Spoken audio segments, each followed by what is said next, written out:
So kicking right off, let's find the equation of a line. So as we're going through, so this is a little bit of a heads up. Who would go, yep, know exactly what to do? So about 4 or 5 hands went up.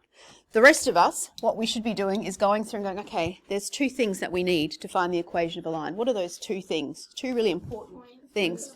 Slope and a point, point and a slope. Slope and a point. Now, I think we can tick off the fact that we have a point. Agreed? We've got 2. We just have to choose one of those points as my chosen one. Which should be our chosen one? Does it matter? Right, it doesn't matter which one. You're going 5, 7. Why? Because it's positive, it's up top, whatever. You can have your reason. Some of you might go, but 6 is my favourite number. I'll choose that one. Go for it. So you choose one of the points. Done. Halfway there. Now we just need the slope. Right? Are we able to find the slope? Yeah. Absolutely, right? We've got 2 points. That means we can now find the slope. So I'm hoping some people who were sort of didn't put their hand up before with I know what to do are going, yeah, not so bad. So 7, take 4, remembering, yes, the y's are upstairs. So that becomes 7 plus 4. And then 5, take 6. And we end up, oh dear. Yes, so I want it to be a fraction one so we can put a little bit into practice. Should we? All right, so we'll make that. Okay, 2, sure. So that becomes 2, so we end up with 9. Oops, that's not a very nice 9. 9 over 11, and here's our point. Do we remember what we do now? So we've got the slope, we've got our point, got slope, got point. Anyone? We're going to sub it in. So Noah, you weren't here for this stuff, so welcome. It's nice. Can you tell Noah what it is that I'm actually doing? Anyone? I'm subbing. Someone said subbing. What am I subbing into? The slope formula. That's right. So remember our slope formula is y1 take y2 over x1 take x2. So this is my slope. And then I'm going to go y minus, I'm not going to say y minus x. I'm going to say y minus my y value. All right, so that's the chosen one. That's the chosen point. So I say y take 7. And then downstairs, guess what? It will be x take 5. Yes. And hello, got fractions, but in one swift maneuver, I'm going to get rid of those fractions. Correct. No deal. Cross multiply. So we go 9x. Keep having my back to you, sorry. Take 45. I can't write very neat if I do it that way, but anyway. 11y. So I'm just timesing. Take 77. Okay? Now you read the question. If it just said, put it in y-intercept form, what is that code for? What is it telling you to do? Get y by itself, correct. So you have to rearrange that to get y by itself. If it said general form, what are we doing? Variables on one side. So x's and y's on one side, and we want the coefficient of x to be positive.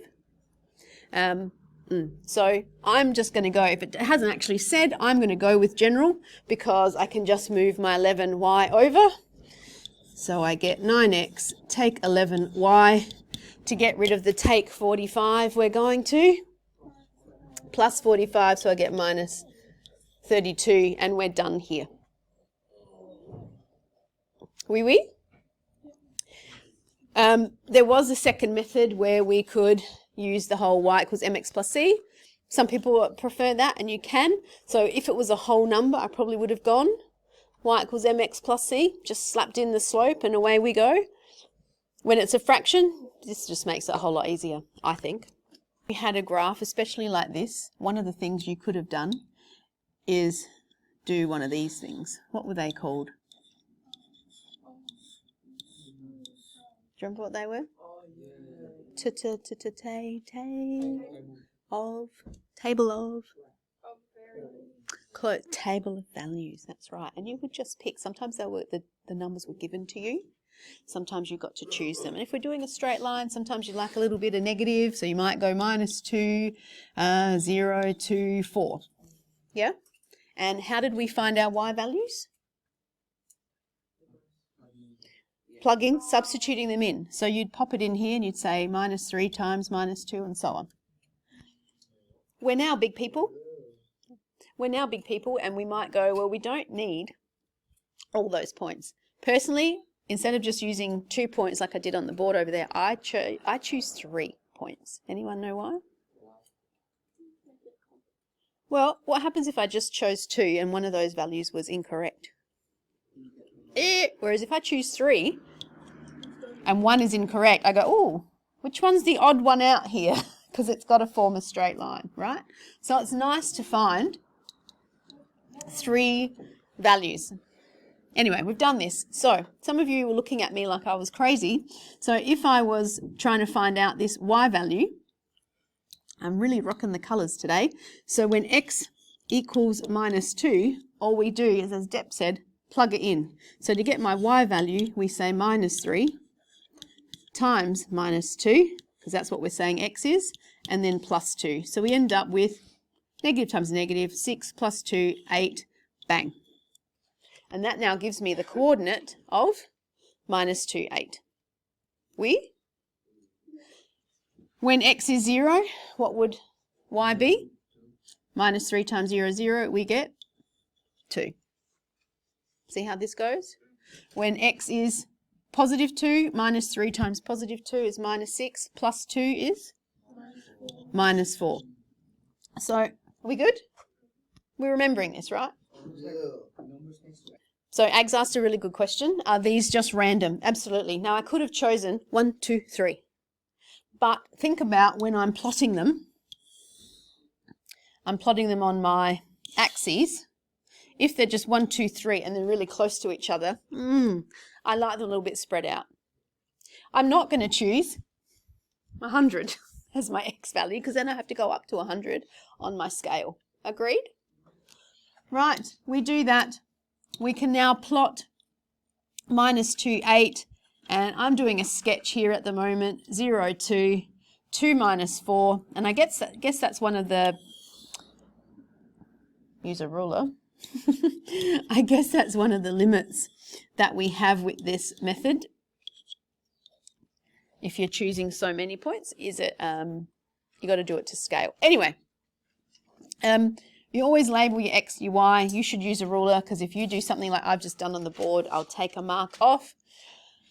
How do we know that's sort of on track? It's sloping which way? Negative, it's decreasing. So we're pretty good. And we would always label y equals -3x plus 2. Now, I'm happy for you to just look and listen. You don't have to get this down at the moment because you will be doing it on that little sheet. And as we said, it's a sketch. It does not have to be to scale. I'm a fan. If you know what your y-intercept is, whack it in. Whack it in, whack it in. It's an easy one to find. Agreed? So label, label, ruler, boom, not to scale. Are we happy with that? Get back to Ag's question, and he said, did I just choose these randomly? I did. If I had something instead of y equals -3x plus 2, if I had something like y equals, let's go 2x over 3, take 5, would I stick with these numbers, do you think? The answer is no. Anyone want to know what kind of numbers I'd choose? 3, 6. Yes. People were saying 3, 6, 9. I might chuck in a negative. Right? -6. 0. Why? I will avoid the fractions because all of those numbers are multiples of 3. And so then I will not end up with a fraction answer. Okay? If you chose, let's say 2, that's okay. You get 4 over 3, take 5. Remember, it is a sketch. You could do that if you're happy to work with fractions, but if you want to avoid them, go for those multiples. Okay? All right, so just be aware of that. Now, as you can see, if we wanted to do just 2 points from this right-hand side one, it might be a little bit of pain in the butt. You would have to probably rearrange it to get y by itself and then go on your merry way.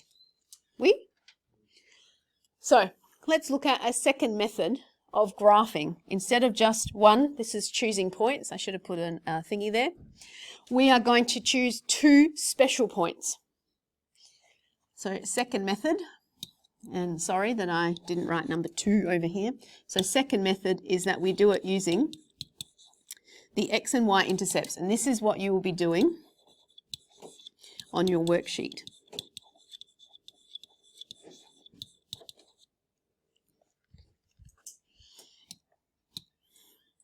So let's start with our x-intercept. Remind me, what is an x-intercept?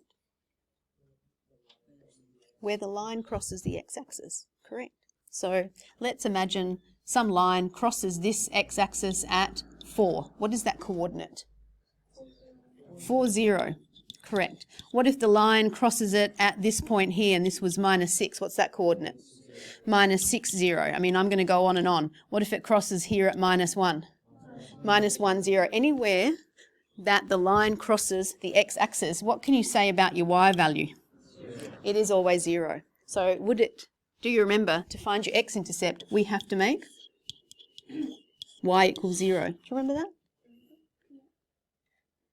Yes? Everyone's nodding? And so to find my y-intercept, what do you think we do? X equals 0.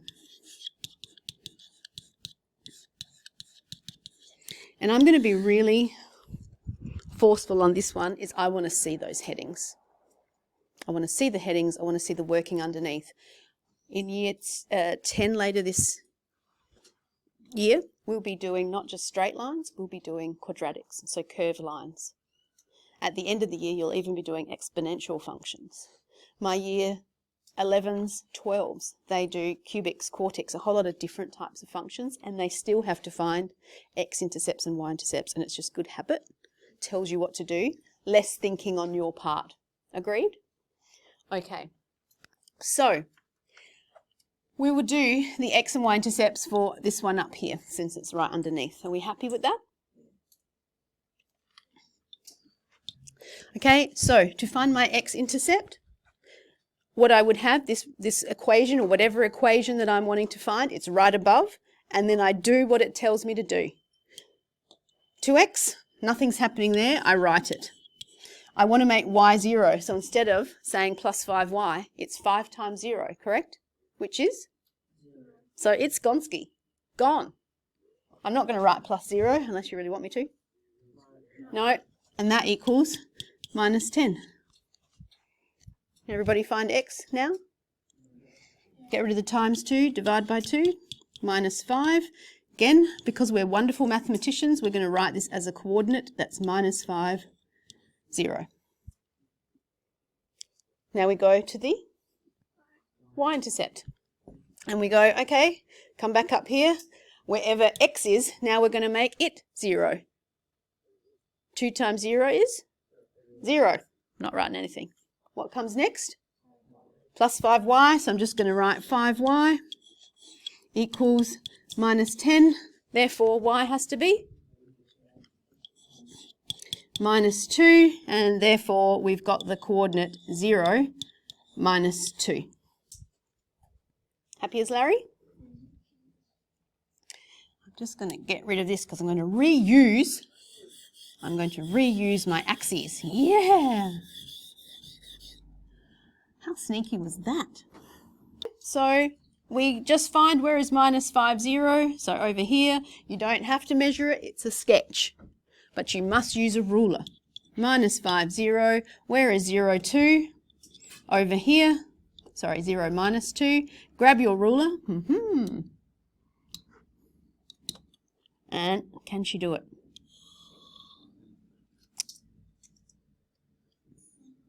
I know. Well, that's a bit sad. It's all right. It's not like I haven't done this before. Yeah, minus 5. You can put the little arrows because we're saying that it goes over and over and over again. Okay? If I'd looked at this, if I hadn't drawn my axes first, you know, it's a little bit, everything's happening over to the left. So some of this stuff here, I could actually cut it off. It doesn't always, your axes don't always have to be even Stevens. Yeah? Yeah, bad luck, people who aren't here, sorry. If we were looking at the x and y intercepts for this one, right, the x-intercept will be a little bit more annoying, but the y-intercept is tray easy. Would we agree? Actually, let's make that a different colour. So your y-intercept, you should be able to just look at it and tell me what my y-intercept is. 2, correct, because it's in the form y equals mx plus c. But if you couldn't do that, of course, when x is 0, y equals 2. Bang. So therefore, 0, 2. Agreed? To get your x-intercept, we make y 0, so we've got 0 equals minus 3x plus 2. Yeah? And now, a little bit of algebra, but by now, my goodness, algebra's like our bestie. Did I tell you I'm going to call my dog? Algebra. Algebra. Come here, algebra. Algebra, sit. Algebra, no. Heel, algebra. So if you ever see something, oh, I did not record that. Okay, so get rid of the minus 3x. We pop it on the other side. We get positive 3x equals 2. X equals 2. Oopsies. I don't think the board likes the fact that I'm going to call my dog algebra. Right. Oh, it really doesn't. I think it does. I think a dog would be proud to be called algebra. So, again, if you get a fraction, this is not, oh my God, how do I do a fraction? It's positive. You just stick it over here. 2/3. You right? 2, it's up here.